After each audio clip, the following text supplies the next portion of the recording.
Welcome back to my channel texture and অ্যারোমাতে তোমাদের অনেক অনেক শুভেচ্ছা। আজকে একটা দারুণ রেসিপি তোমাদের সঙ্গে শেয়ার করব। তো তোমাদের সবার প্রিয় এই রেসিপিটা, এমন কেউ নেই যে এই রেসিপিটাকে পছন্দ করে না। তো একটু অন্যরকম করছি, তো তোমরা দেখো, আশা করি খুবই ভালো লাগবে। তো এখানে দেখতেই পাচ্ছ আলু কেটে নিয়েছি, আর কেটে হচ্ছে এবার একটু লাল লাল করে কষে নিচ্ছি। তো আলুগুলো ভাজা হয়ে গেছে লাল লাল করে, আমি এগুলো হচ্ছে তুলে নেব, তুলে এবার রেখে দেব।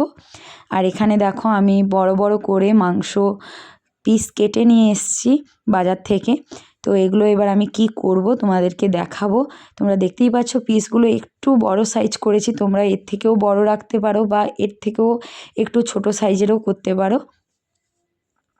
মশলাতে আমি নিয়েছি হচ্ছে কাশ্মীরি গুঁড়ো লঙ্কা, আর লাল লঙ্কা, ধনে গুঁড়ো, আর হচ্ছে গরম মশলার গুঁড়ো, লবঙ্গ, দারুচিনি, এলাচ, আর এই দিকে দই নিয়েছি, আর এই পাশে আদা, রসুন, হলুদ গুঁড়ো, কাসুরি মেথি, আরও টুকটাক লাগবে, তো সেগুলোও নিচ্ছি, বলবো তোমাদেরকে। তো সবার প্রথম আমি টক দই এখানে আমি 4 চামচের মতন এখানে আমি দিয়ে দিচ্ছি।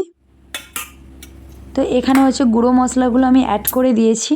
আর রসুন মানে আদা বাটা হচ্ছে 2 চামচের মতন দিয়েছি, কারণ আদা বাটাটা আমি কমই রাখি মাংসতে। আর রসুন বাটা হচ্ছে 2 থেকে 3 চামচের মতন দিয়েছি। রসুনের ফ্লেভারটা আমি বরাবরই একটু বেশি রাখি। হলুদ গুঁড়ো, তো যাবতীয় যা মশলা দেখিয়েছিলাম এখানে আমি দিয়ে দিয়েছি।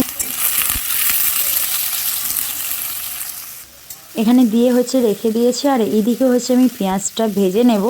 পেঁয়াজটা হচ্ছে বেরেস্তা বানাবো, সেই কারণে হচ্ছে পেঁয়াজটা আমি এখানে তুলে দিয়েছি। সরষের তেল গরম হয়ে গেছিলো, আমি এই জন্য পেঁয়াজটা বড় বাটির 1 বাটির মতন পেঁয়াজ এখানে দিয়েছি, দিয়ে হচ্ছে ভেজে নেব, একদম লাল লাল করে ফ্রাই করে ভেজে নেব।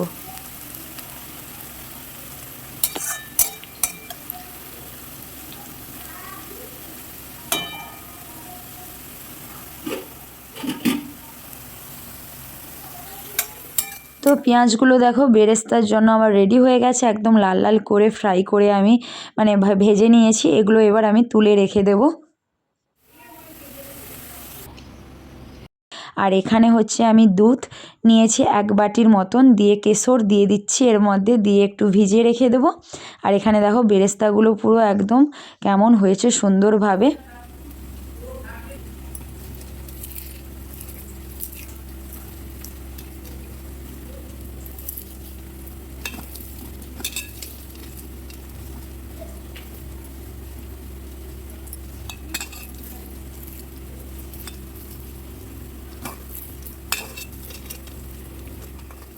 তো এর মধ্যে হচ্ছে হাফ থেকে বা পুরো একটা লেবুর রসও দিতে পারো, আমি হাফ লেবুর রস এখানে দিয়ে দিয়েছি। আর এখানে হচ্ছে আমি মিট মশলা 2 চামচের মতন এখানে আমি অ্যাড করে দিচ্ছি। আর আলুগুলো, ভেজে রাখা আলুগুলো এর মধ্যে দিয়ে দিচ্ছি, দিয়ে এবার ভালো করে কিন্তু হাত দিয়ে দেবে নেব।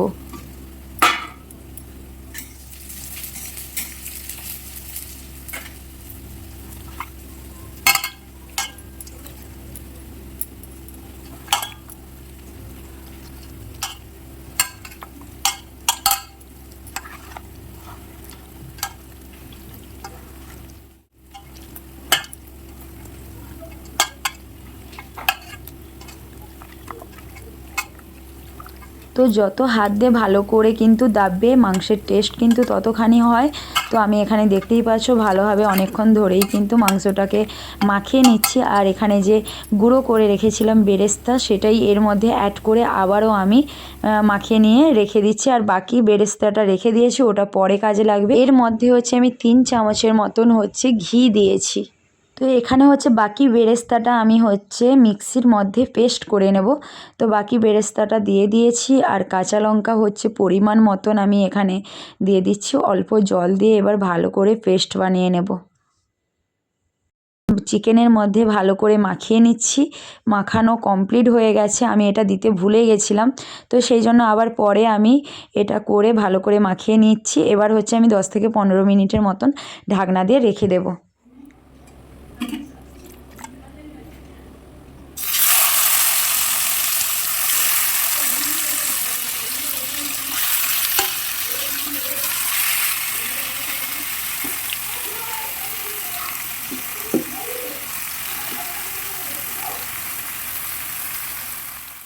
তো 10 থেকে 15 মিনিট হয়ে গেছে। আমি ঢাকনা খুলে দিয়েছি আর এখানে হচ্ছে কড়াই বসিয়ে দিয়েছিলাম। কড়াইতে সরষের তেল দিয়ে দিয়েছি, দিয়ে হচ্ছে আমি মাংসটা এর মধ্যে অ্যাড করে দিচ্ছি।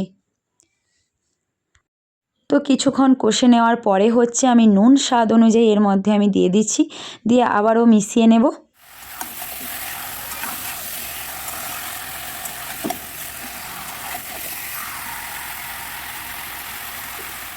তো চালটা ধুয়ে নেওয়ার আগে হচ্ছে আমি এখানে জল বসিয়ে দিয়েছিলাম, জলটা ফুট চলে এসছে। তো এখানে আমি লবঙ্গ, এলাচ, দারুচিনি, গোটা মানে গোলমরিচ আর হচ্ছে ফুল সব, এখানে জয়ত্রী সব দিয়ে দিয়েছি। আর ঘি হচ্ছে 2 চামচের মতন দিয়েছি। নুন হচ্ছে স্বাদ অনুযায়ী দিয়েছি, মানে চালের পরিমাণ দেখেই হচ্ছে নুনটা দিয়ে দিয়েছি।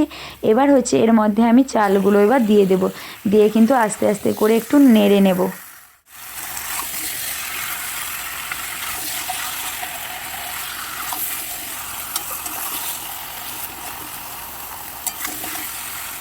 আর ওই দিকে ভাত হতে হতে এই দিকে আমি মাংসটাও কিন্তু কষে নিচ্ছি। দুটোই আমি দুই দিকেই করছি, এই দিকে মাংসটা কষে নিচ্ছি আর ওই দিকে আমি ভাতটাও দেখে রাখছি যে ভাতটা কিন্তু বেশি ঘেঁটে গেলে হবে না, অবশ্যই ভাতের দিকে নজর রাখতে হবে। তো আমি দুই দিকেই কিন্তু নজর রেখেই কাজটা করছি। তোমরা চাইলে আগে ভাতটা করে নিতে পারো বা আগে মাংসটাও করে নিতে পারো। তো ভাত হয়ে গেছে, আমি ভাতটা নামিয়ে জল গড়িয়ে দিয়েছি, একদম শুকনো করে ঝরঝরে করে জল গড়িয়ে রেখে দিয়েছি। আর এখানে আমি একটা বড় পাত্র নিয়েছি, পাত্রের মধ্যে আমি ঘি দিয়ে দিয়েছি পরিমাণ মতন। আর সবার শেষে মানে লাস্টের দিকে কিন্তু এইভাবে ঘিটা একটু বেশি পরিমাণ দেবে। এখানে দেখো ভাত একদম সুন্দরভাবে হয়ে গেছে। আর ঘিটা দেওয়ার পরে হচ্ছে আমি হাত দিয়ে পুরোটা রাউন্ড রাউন্ড করে হচ্ছে মাখিয়ে নিচ্ছি। তো এবার কি করব, আমি যেমনভাবে যেই প্রসেসে করছি তোমরা সেইভাবেই করে নেবে। তো আমি সবার প্রথম মাংস, আলু যেটা আমি করেছি মানে মাংসের কষা যেটা বানিয়েছি সেটাই এর মধ্যে কিন্তু দিয়ে দিয়েছি। দিয়ে এবার যেমন যেই স্টেপ বাই স্টেপ যেইভাবে করব তোমরা সেইভাবে কিন্তু করে নেবে। মাংসটা দেওয়ার পরে আমি ভাত দেব, তারপরে আবার আমি মাংস দেব, আবার ভাত দেব, মশলা দেব। তো এইভাবে কিন্তু লেয়ারটা পুরো কমপ্লিট করব, তোমরা এইভাবেই কিন্তু করে নেবে। আর হচ্ছে প্রতিটা লেয়ারের মাঝে হচ্ছে আমি ঘি দিচ্ছি, দুধও দেবো, মানে দুধের যে কেশরটা ভিজে রেখেছি সেটাও দেবো, আর বিরিয়ানি মশলাও দেবো। তো এইভাবে আর বেরেস্তাও যে করে রেখেছি সেগুলোও দেবো। তো এইভাবে কিন্তু লেয়ারগুলো কমপ্লিট করব।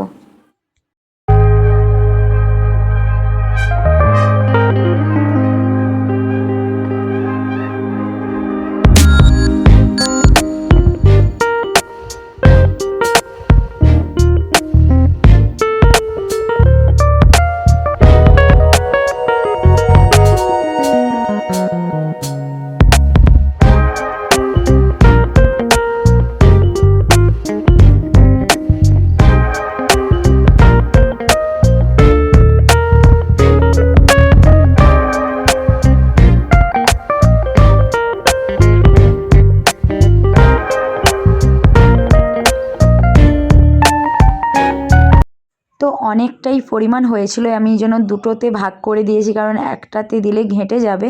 সেই কারণে দুটো বড় বড় পাত্রেই কিন্তু আমি বসিয়েছিলাম। তো দেখতেই পাচ্ছ ঢাকনা দিয়ে রেখে দিয়েছিলাম, আর একটু করে খুলে দেখাচ্ছি তোমাদের। তো চেক করবে, একদম লো ফ্লেমেই কিন্তু এটা করবে।